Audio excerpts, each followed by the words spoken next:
Ooh. Good morning, good morning, good morning. Let's get this whole thing set up, and we got some stuff to talk about. I got some stuff to do. Yeah.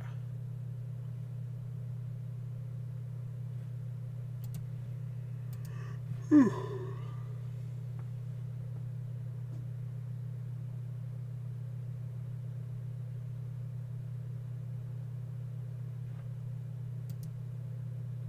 And it looks like we're having some technical difficulties already.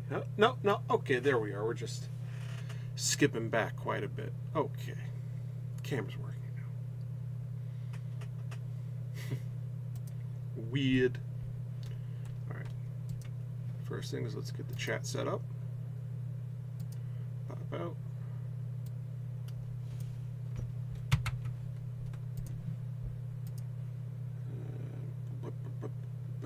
There we are.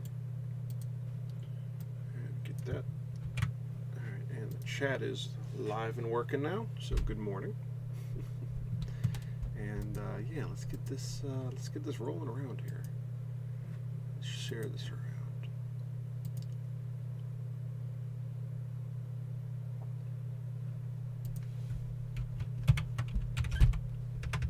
Oh, caps lock is on.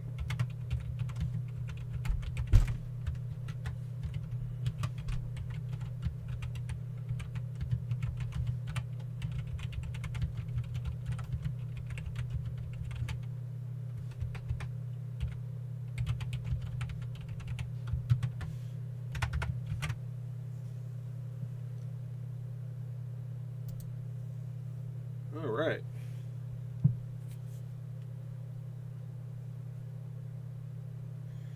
I seen a cat man. Bunch of messages from people.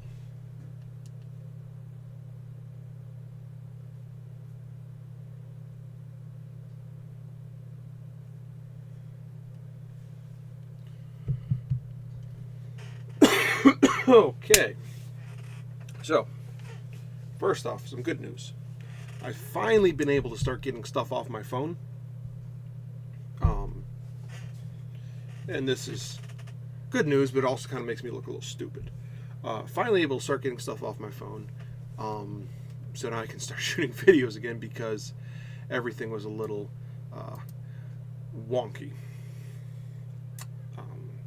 I couldn't charge my phone or get data off it, and my phone's one of those phones that doesn't have a what you call it, SIM card or slot for a micro SD card or whatever. And we have chats. Morning, Alan. What you working on today? Well, a bunch of things, but now I can start recording video again. It's the long and short of it, which is good. Made a couple knives. So we're going to be talking about those in a little bit here. I'm going to be stropping them and sharpening them up and making some sheaths for them because I don't like having sharp knives just lying about. It's one of those things that doesn't make me super comfortable. I'm also helping my parents remodel their kitchen, which is interesting. I think my dad is starting to lose his touch a little bit.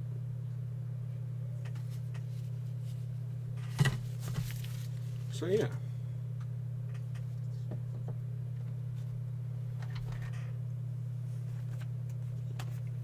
A bunch of small things, not super big things, but yeah. And I think I found all the pieces that I'm going to use to basically kit bash my my thingamabobber, my laser. It's going to be a Franken laser. We'll see how that turns out. Yeah. So a lot of stuff going on. Got a lot of stuff going on this morning.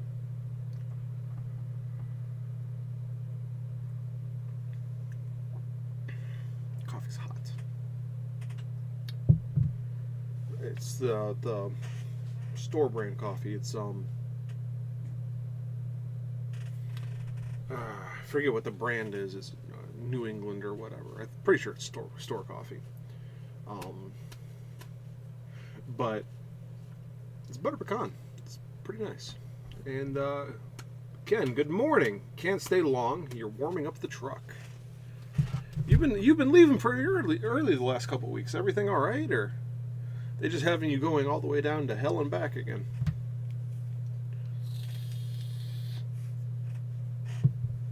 Before you leave, let's talk about what you sent me.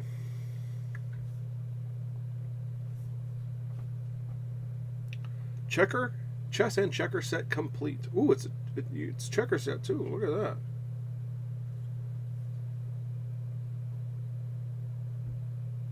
Oh.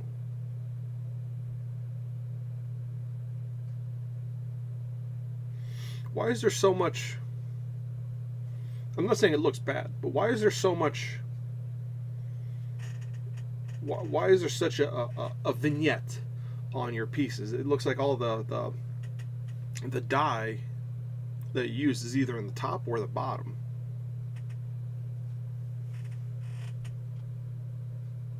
See what I'm saying? I like it. I'm just wondering, was that intentional?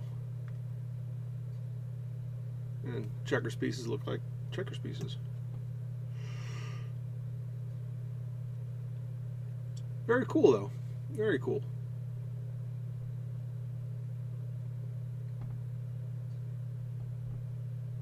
With everything on it there.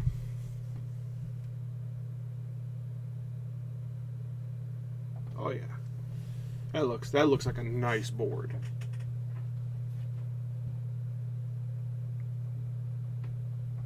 Might have to come over one of these days and beat you at chess now.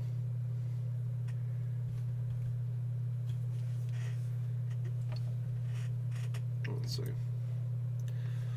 Solid colors top and bottom, and clear the griddle in the middle. Done on purpose. Very nice. I don't know if you can see in my beard here. It's a little thin at the ends now.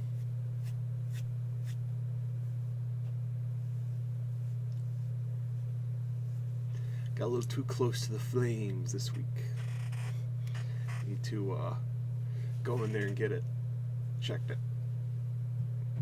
But yeah, that is really cool that I like that.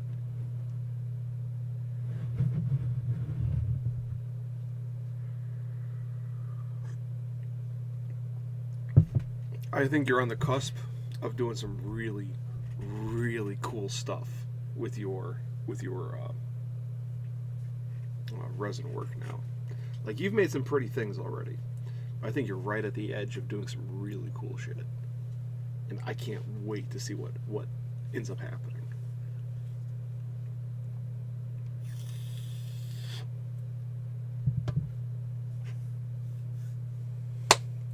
So, knives.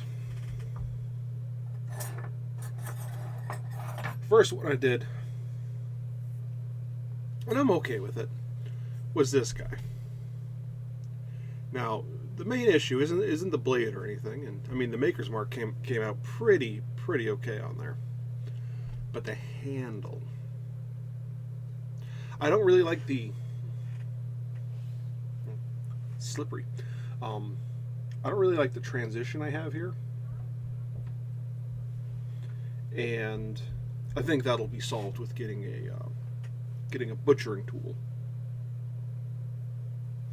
But more specifically, the handle itself is just way too small.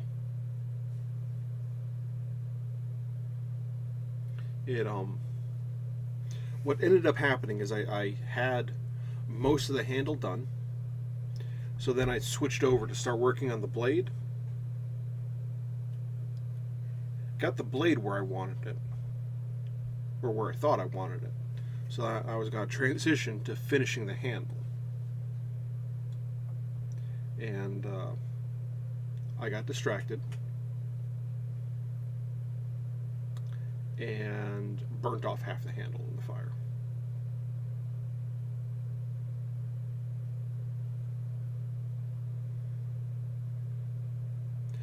While I know it can happen to anyone, and it's happened to me plenty of times, I'm still rather upset. But I was able to sort of save it and draw the handle out much thinner than I would have liked. But anyways, this is Mark 1. Spine has a little swoop to it.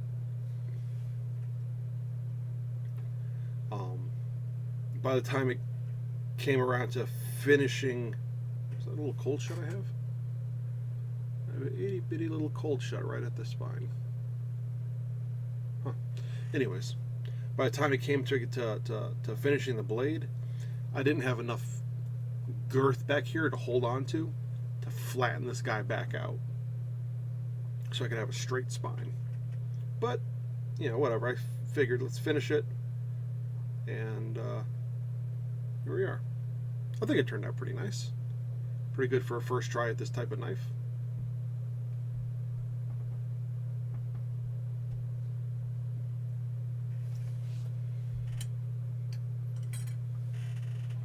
And here is Mark II.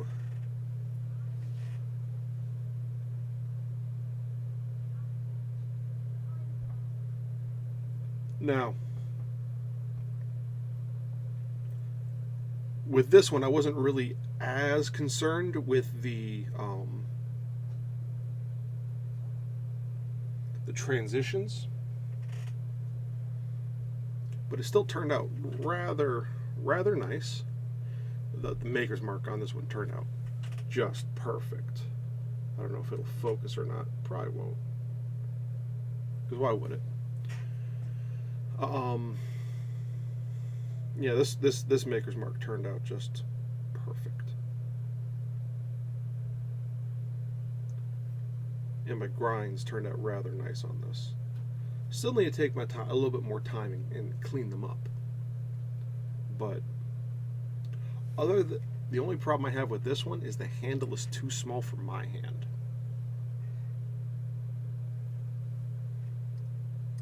But it's still something I could grab on and like. I really like this one.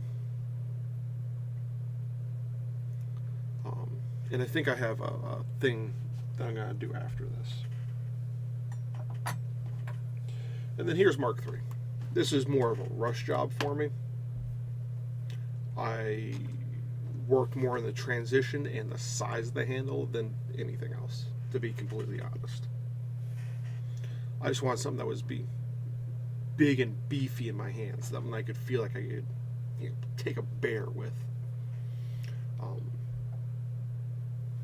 It still has a wee bit of warp in it, but that's expected.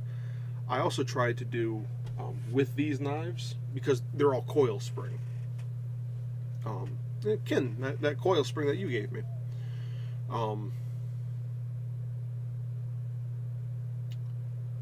What I focused on doing with these was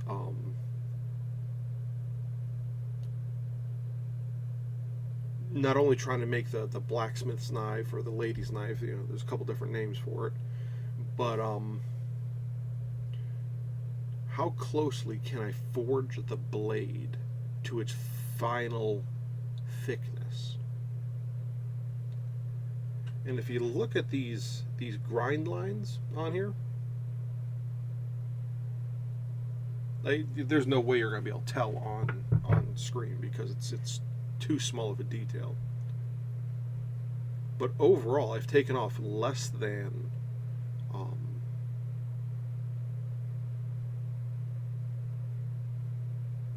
1/8 inch total.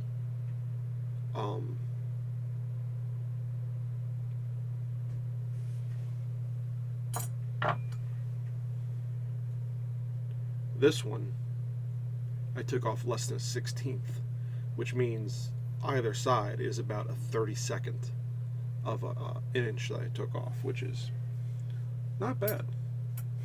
It's not shabby at all.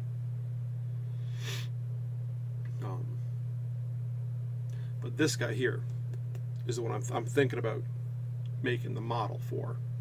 Because I like it how it has a nice drop point. Just the size and the shape of the blade is pretty solid. I'm just not happy with the handle size, but I can make several different sizes.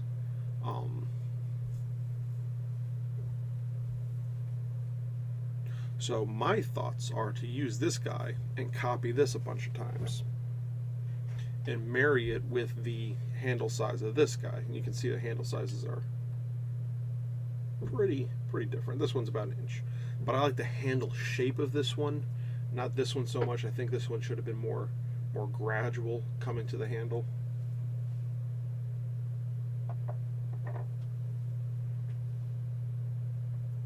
This one. This is the one.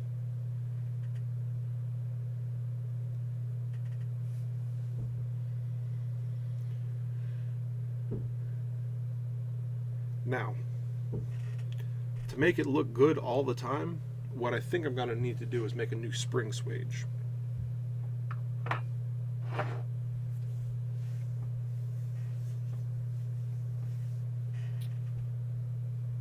And that is going to entail, actually it's not going to be that difficult. It's basically getting 2 blocks of steel that are nice and flat on one side and mated, and finding out what size handle this is, like what size, diameter that is, and drilling that through both of them, and then welding on a little nubbin on the bottom of one of those plates to get that to seat into the anvil, and then having putting a spring on it so I can hammer it in, and everything will be about that thickness. Time to roll out. See you next weekend. All right, Ken, you take care, brother.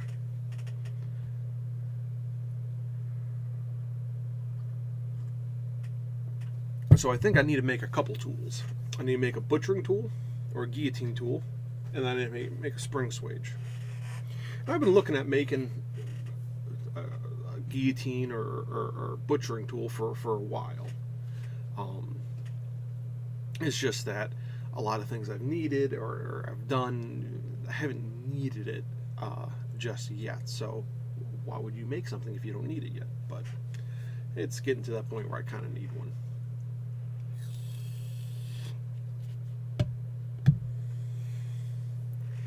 And I saw one version that had that was really nicely made with just some angle iron and some blocks of steel. And I'm thinking about taking that and using, I still have some really thick sections of, left.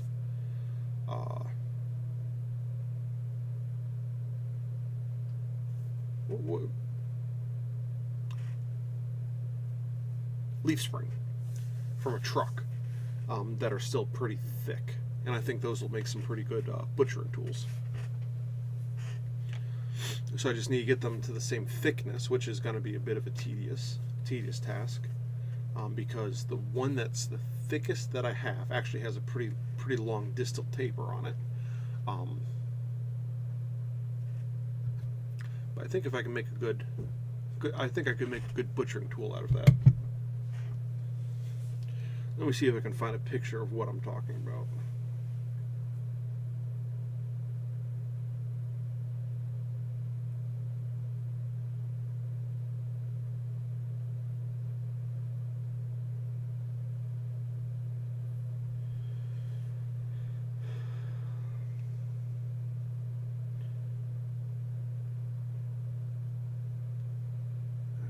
It popped right up.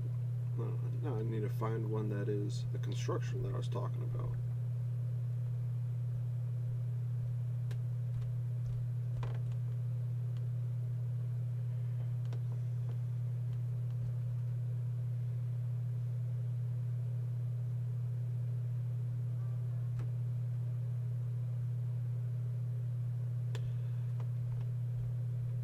Here we go. Something about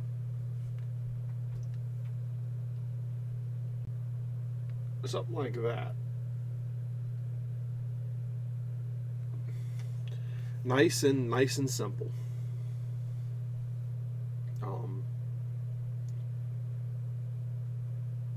Hell, I could just rivet the whole thing together, basically.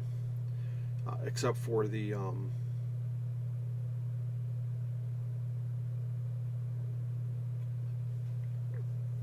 except for where I put it into the...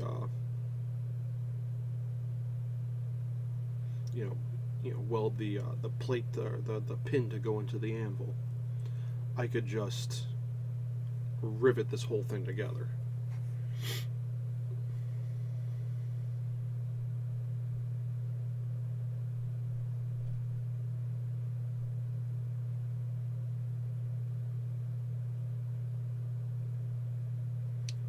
And maybe I'll buy, actually just buy a bar of steel that will be, that I can use for the guillotine itself, instead of trying to, do this whole thing.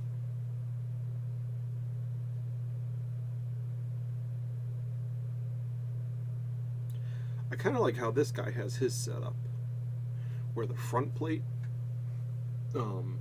bolts on. So if there's an issue, you can remove it. This one here, it looks like it's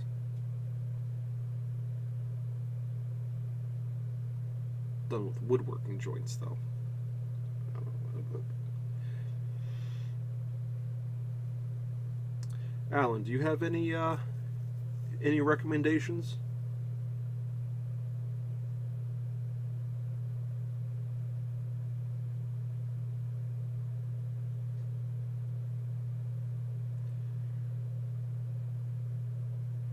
And I know once I get into this, yeah, here's a whole list of different die shapes and stuff that I can get myself into.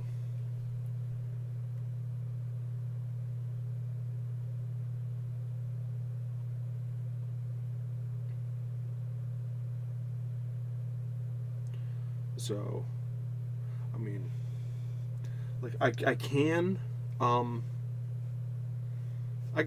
go nuts with this, making different die shapes and stuff. But I think that'll help me at least get a good transition from the blade to the handle, and then a spring swage to get that handle consistent.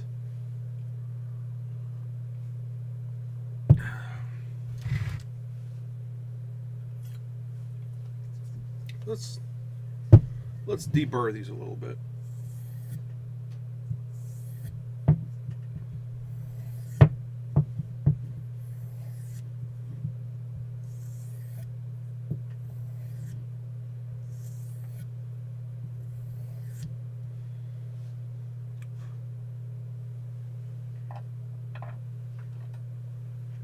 Some of these I might have to hit them with stones again, just to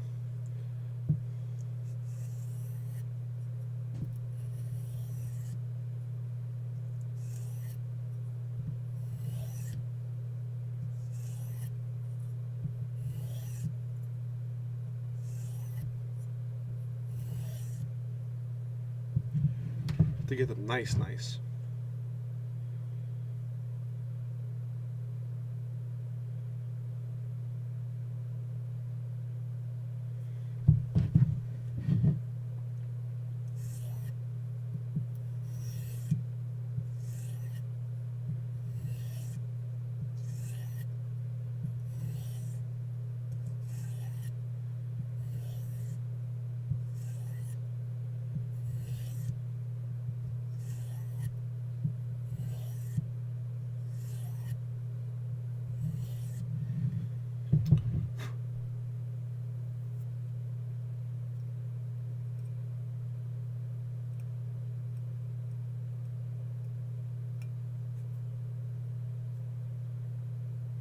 Yeah, that is sharp. But not exactly the most refined edge. But sharp. That's because I just finished this off on a 1,000 grit belt sander. And really, I like my edges to be up to like 8,000 or 10,000 grit. And usually that's when you have to pull out the stones and do that. But I mean, that's sharp.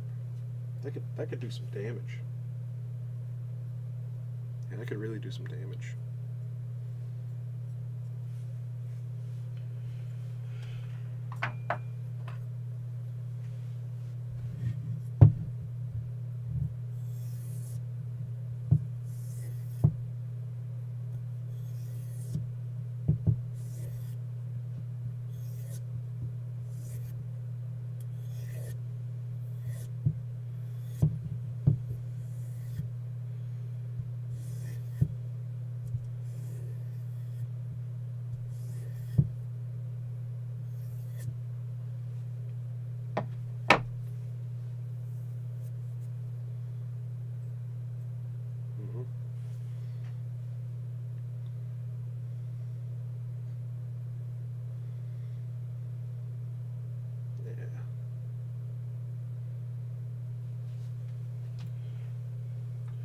But I do believe once I get the consistency on these down,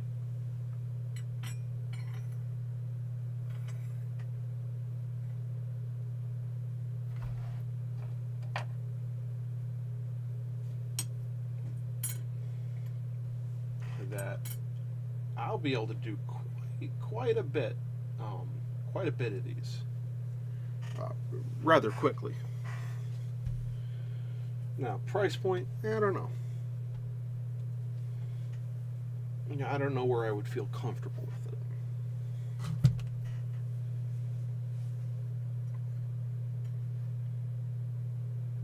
I'm kind of thinking like $60.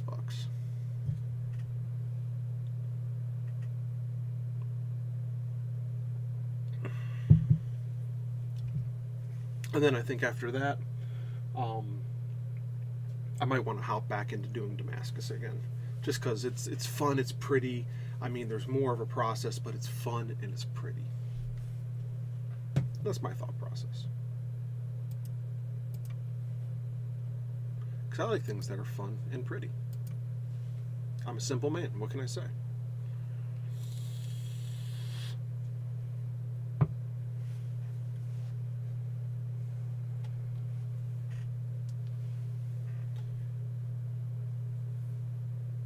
But yeah, I think the guillotine tool and the purpose-built spring swage will be the ways to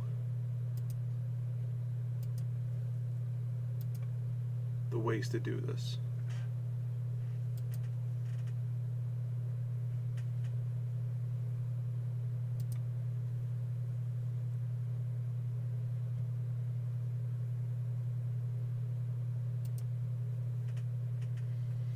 Yeah.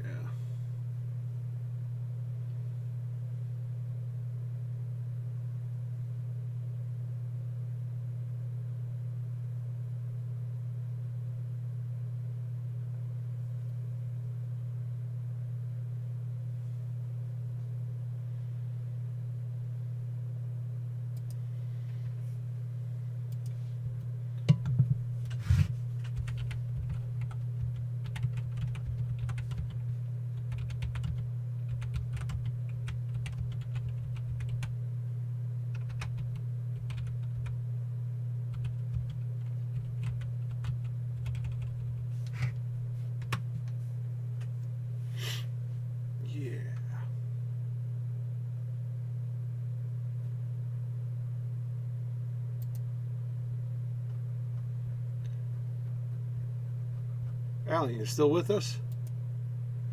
Because I would rather like to hear your opinion. I didn't get a chance to try any arrowheads yet this week.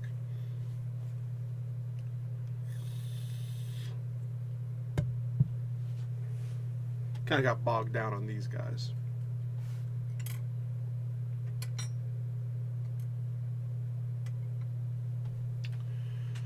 Good news is with the because I had a setup to do a lot of the heavy grinding and shaping, I actually was able to get my my hot cut and actually get that to the point where it fits all the way in the hardy hole and bottoms out on the anvil itself, as opposed to getting stuck in there and then have to beat the damn thing to get it out.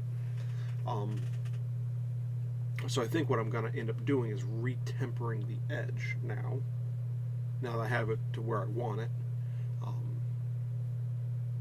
I don't even know if it's temperable steel, hardenable steel, but I'm going to give it a shot.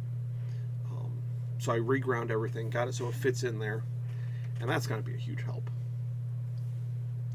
I'm sure it is hardenable steel, but we'll see.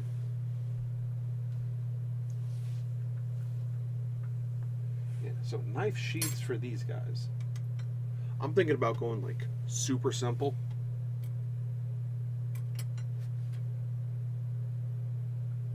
Mostly because I don't know if I'm going to even bother selling these guys.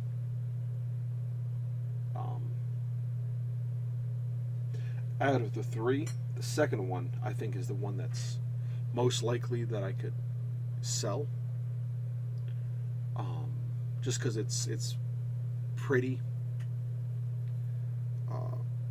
It's rather pretty. It's a nice shape.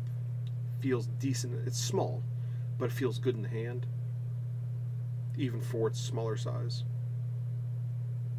I did burn the part of the little curlicue off, so I'm not going to sell this one. But once I got to this point and putting the curl on, I was like, you know what, the hell with it. I'm just going to finish the damn thing, and we'll see. Because it's all an experiment anyways. So it doesn't have to be perfect. But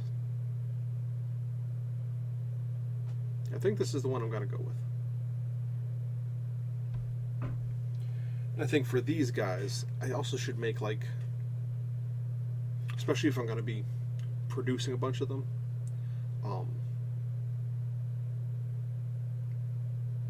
make like a little stand.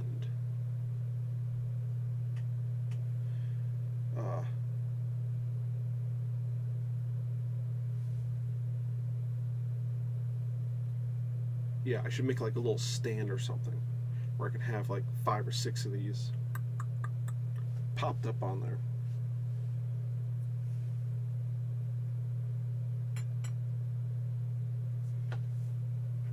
I think that would be nice.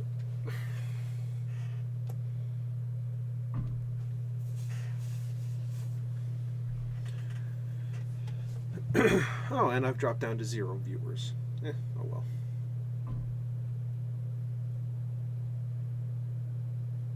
It's fine for me to talk to myself. I do it all the time anyways.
I am rather thinking about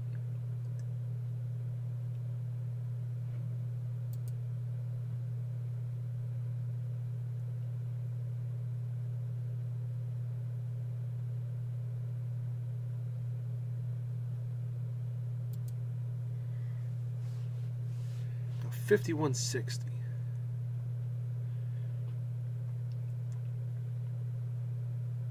How does 5160 work? See,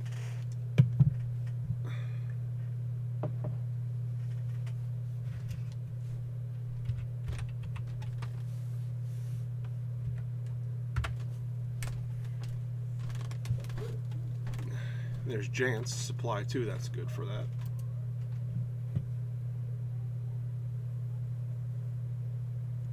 htsmith. Properties, strengths, and uses. So it's a chrome. It's a type of, it has chromoly in it. So high carbon chrome. 5160 is the steel of choice for sword manufacturers due to its high impact resistance. Using Rockwell hardness guidelines, this is probably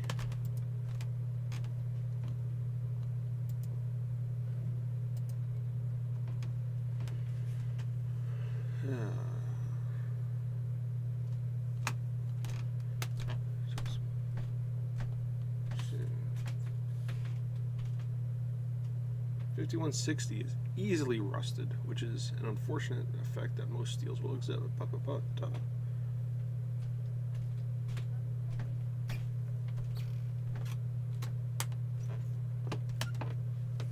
Ultimate tensile strength is 958 megapascals, which is nice. Modulus of elasticity and shear modulus, bulk modulus. Okay. The one good thing about my learning background is I actually understand material strengths and material strength charts, which is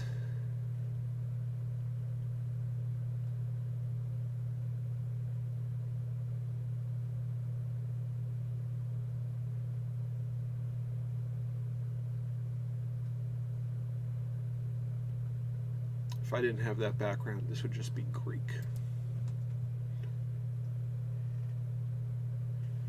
Which Greek isn't really that hard of a language. I don't fully understand why that whole, well, it's Greek to me, came about.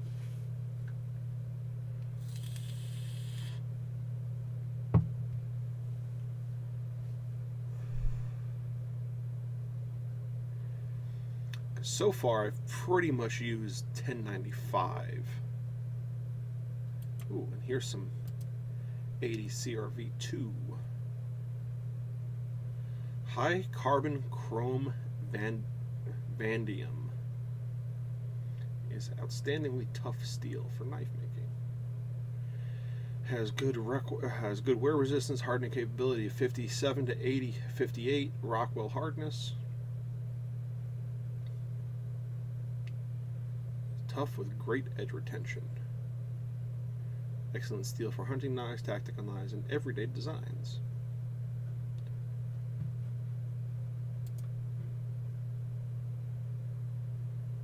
$1084.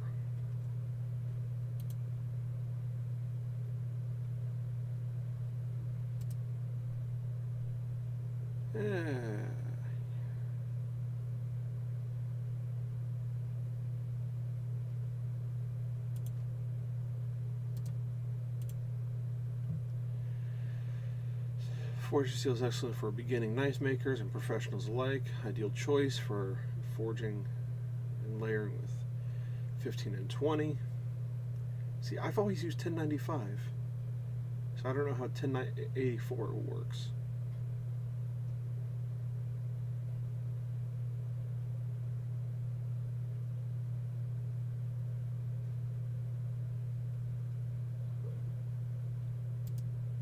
And then there's 5160, which we were talking about earlier. And there's 1095.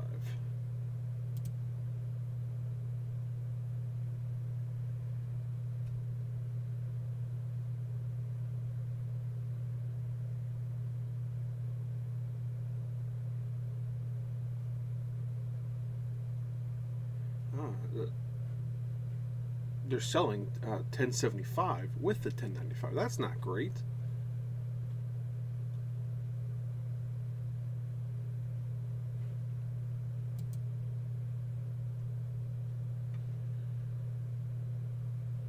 What if I buy the 3/16? I wish we had places like this is a place where you can just go and pick stuff up. But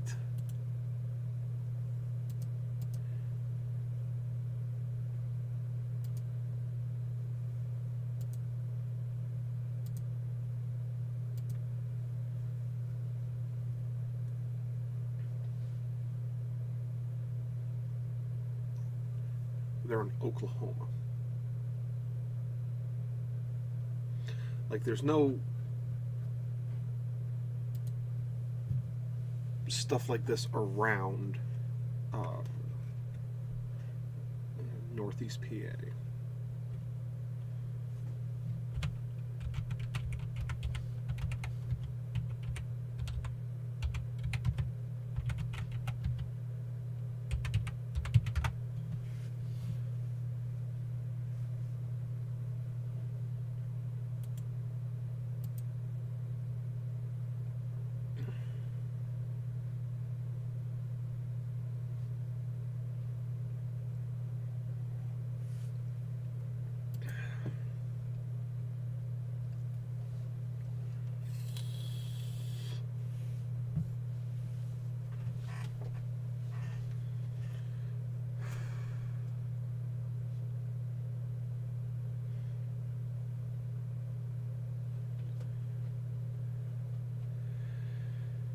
There's a couple forges near me, but there's nowhere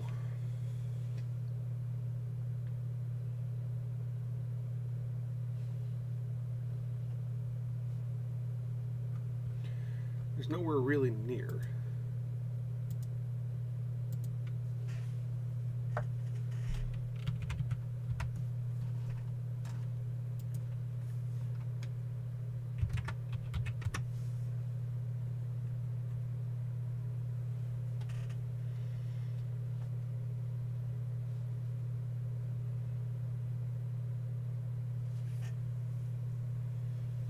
You know what I'm saying? There's no steel suppliers or blacksmith suppliers near us.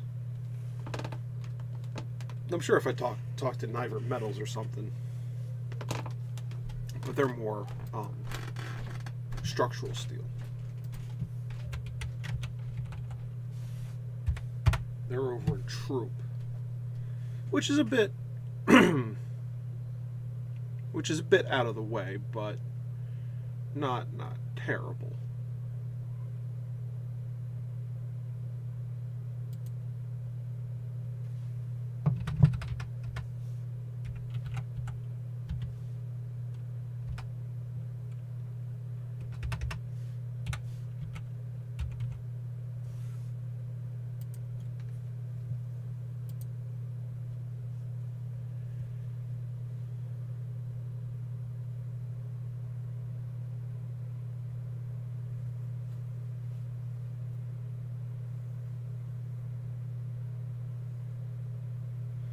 But they don't really stock anything that is, they have brass, aluminum, stainless.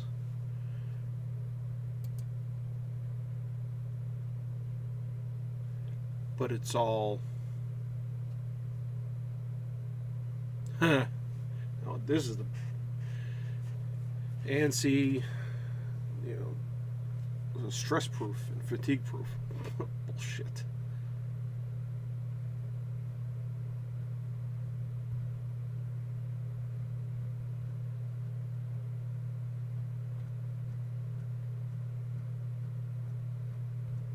But this is all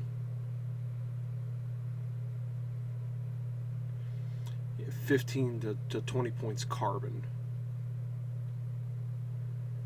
So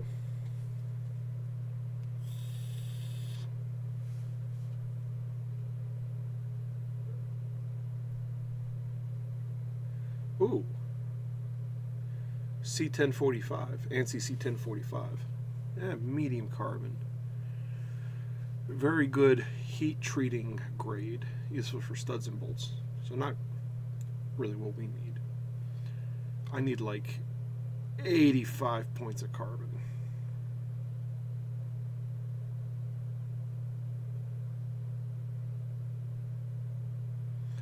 So these people don't have anything. Like, they're close, relatively.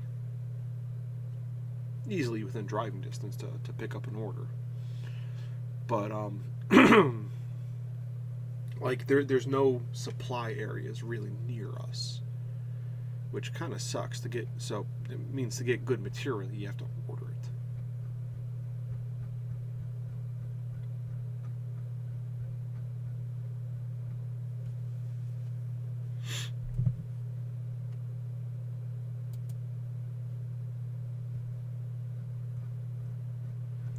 Let's see what they have in their hot rolled stocks.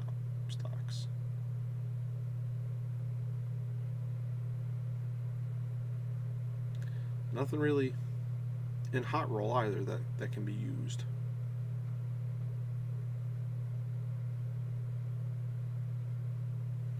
You know, so it's like,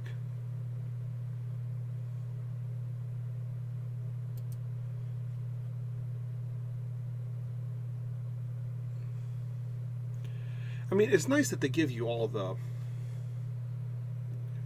you know, all the chemical mixtures. You need that for engineering purposes, but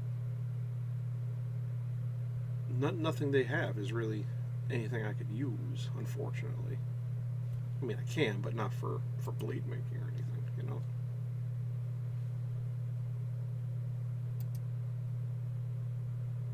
Our extensive stock of stainless.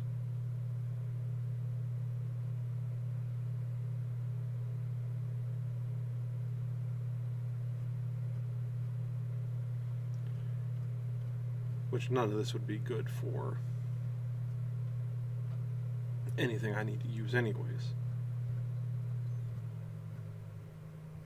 Unless I was making like a stainless Damascus, which I am not, until I get a either a press or a power hammer, I am not touching that. That just seems like it'd be fraught with issues. Yeah, so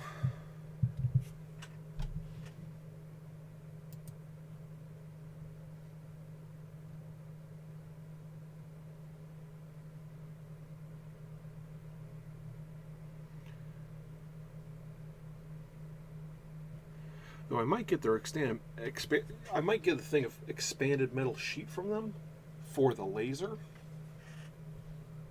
That might be something I can look into.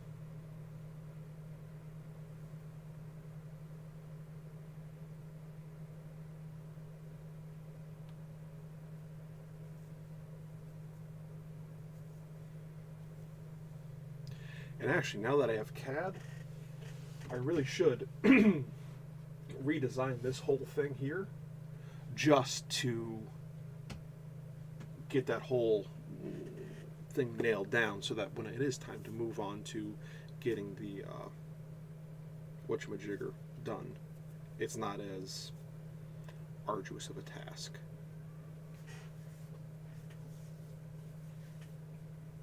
I think I'm going to want 2 viewports on it, and I'm definitely putting lights inside this time, because I think that's important, being able to see the thing working. And if I'm going to be recording it, you know, maybe a black box isn't the best. A dark black box probably wouldn't be ideal.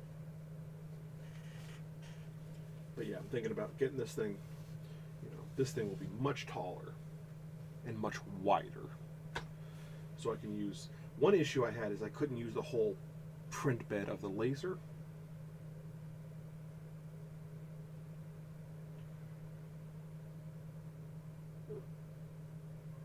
So if I strip this down, like, the only thing I'm going to be reusing from the box itself is the smoke collection, because that filter works amazing, and it's only about a quarter through its life. So, I mean, why would I mess with something that's doing so well? I do want a better mounting system for it, though, or I'll run a hose somehow to it, as opposed to the setup I have now. Not sure. I think what would be good is to make a shroud that the fan fits in that I can attach some hose ducting to.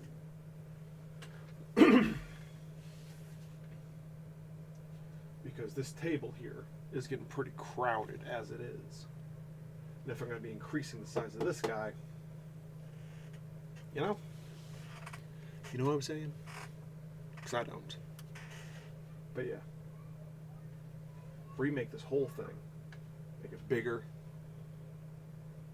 more robust, lights, so I can see, so things are visible when they're, working.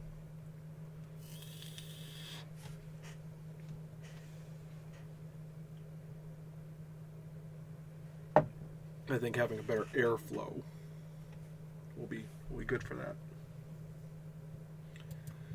So I kind of think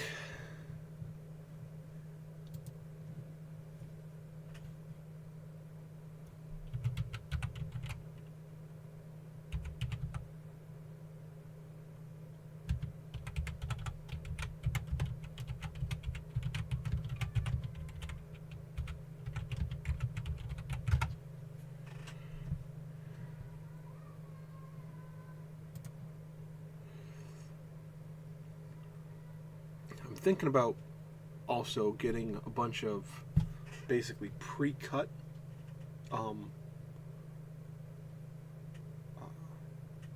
blanks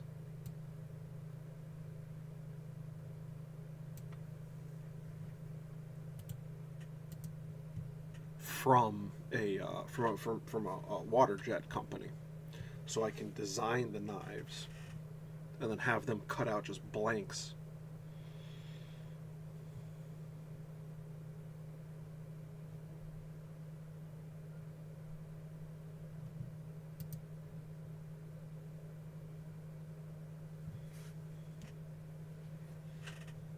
So that all I have to do is grind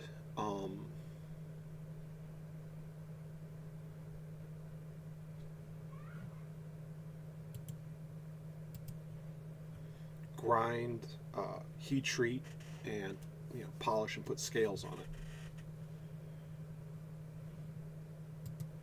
And there's a few companies that'll do it, and they all seem like they're pretty cheap.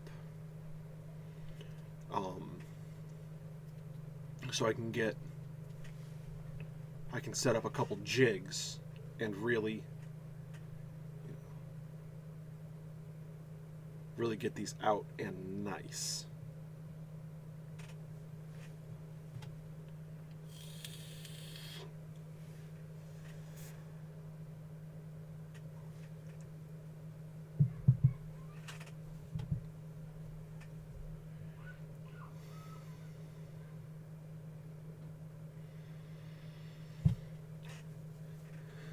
Let's say they have places in Jersey, New York City, and Brooklyn, Staten Island, Queens, Brooklyn.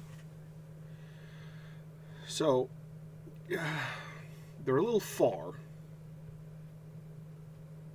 but they're not so out of the way that it's not worth it.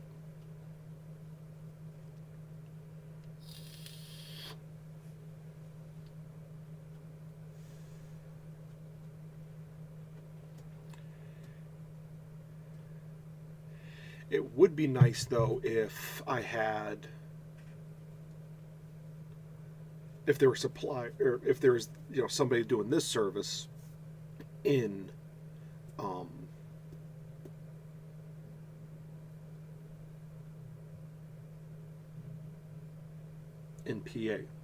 that I could have these guys,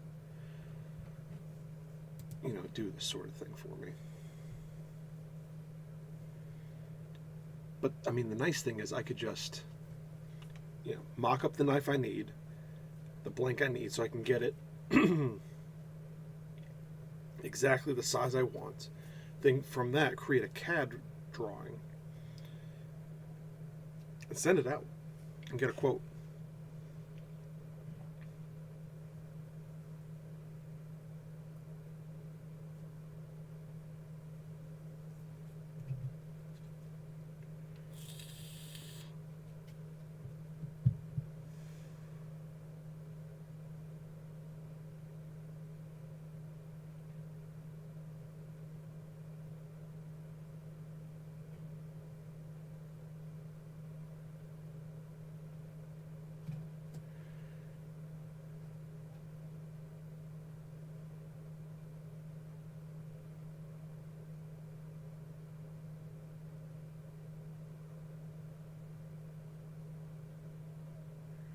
So yeah, I think this might be what I do just to get a good stock,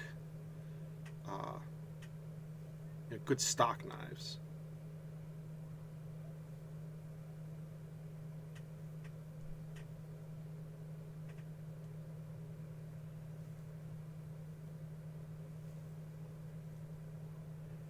Now, where are these guys located at?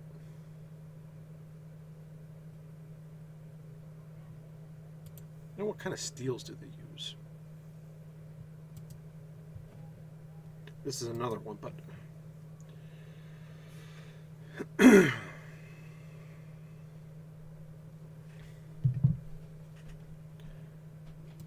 I can even get it in Damascus.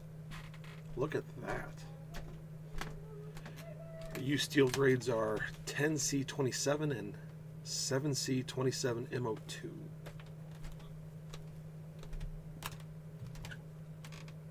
D2, 01. So it looks like these guys have a pretty good range here. 1095. That's nice.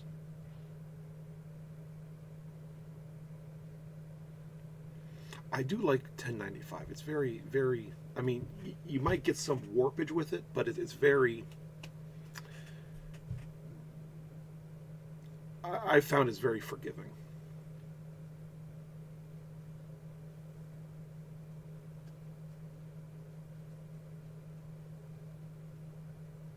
But you want thicker blades on that. 80 CRV2.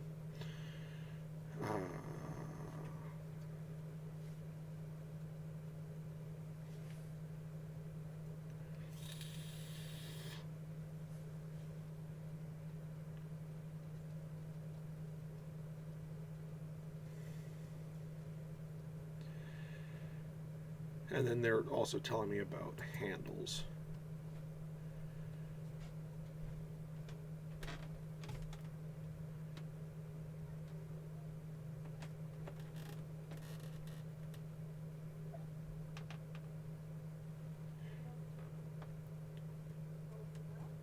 So, I mean, these might even be something to look at.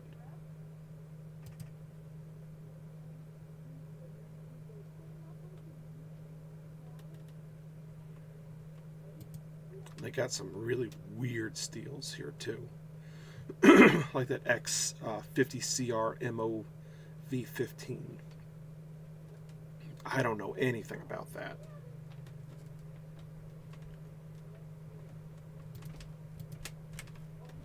So maybe this is the guy I'm gonna go with,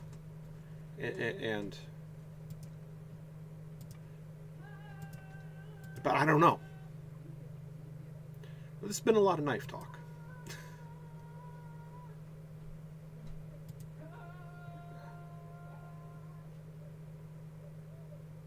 So D-tool, I kind of want it.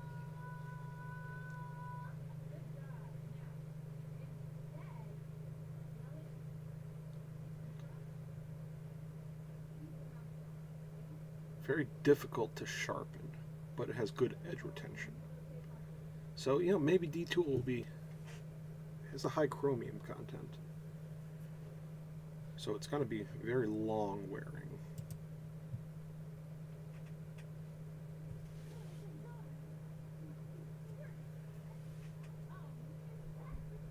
Layered Damascus, they don't have anything here on what it is, but it's by Sandvik, so that's a pretty good company. That's a pretty good name.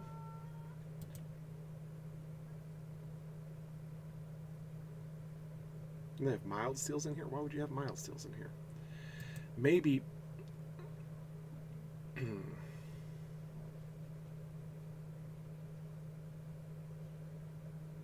I don't know.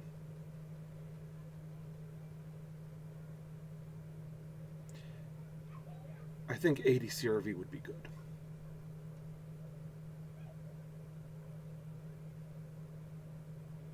And I do like how this company gives you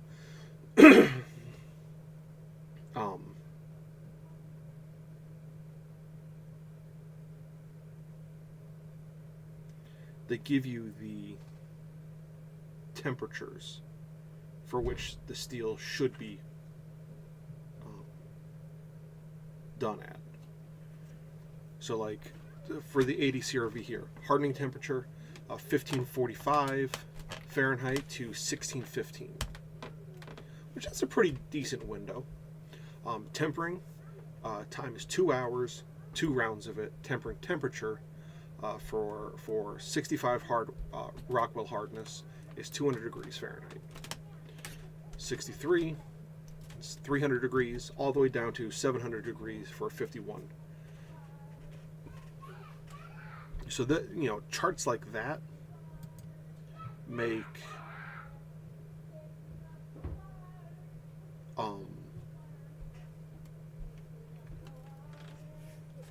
getting things dialed in really nice and really easy.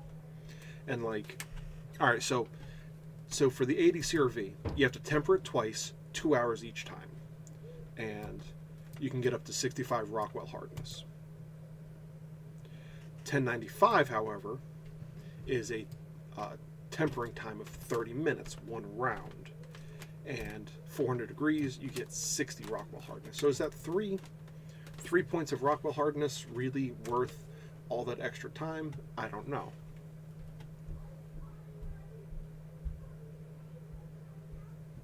Like, you know what I'm saying?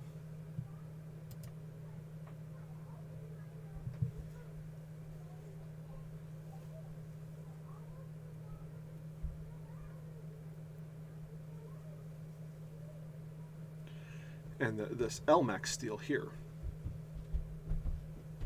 you have to temper it at a super high temperature for 30 minutes. So I would almost need a kiln for this.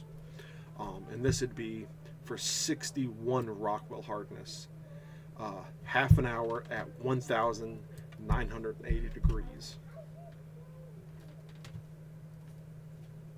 Yeah, it's a super steel, but huge pain in the ass. You know, the hardening temperature is at 1,020 to 2,010 degrees Fahrenheit. That's not terrible. That's almost right at forge. That's almost right at forge welding temperature. But then you go down and to temper it, you have to get back up to that temperature. So it's like, you know, at that point, you know, 80 CRV or what does D2 say? Temperature 1800 to 1850. Tempering time of 1 hour per inch of thickness, 2 hours minimum. So it'd be a 2 hour tempering process. 400 degrees Fahrenheit for 2 hours. So, anyways, guys, that's the hour.